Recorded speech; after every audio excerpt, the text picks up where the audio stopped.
Diwata ng Sierra Madre, ang bantay ng pinakamahabang kabundukan sa Pilipinas. May mga taong pumasok sa Sierra Madre, pero hindi na raw nakalabas.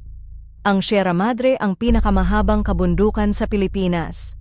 Daan-daang taon na itong pinaniniwalaang may mga diwata, mga espiritong tagapangalaga ng kagubatan.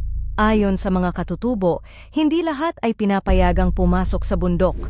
May mga nagkukuwento ng biglaang pagkawala ng signal, pagkawala ng direksyon, at mga boses na tumatawag sa kanilang pangalan.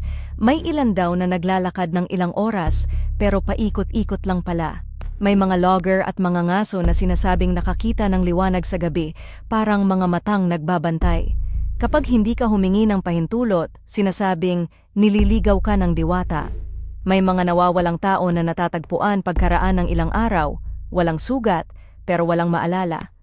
Hanggang ngayon, walang siyentipikong paliwanag kung bakit maraming naliligaw sa iisang lugar. Para sa mga katutubo, iisa lang ang sagot.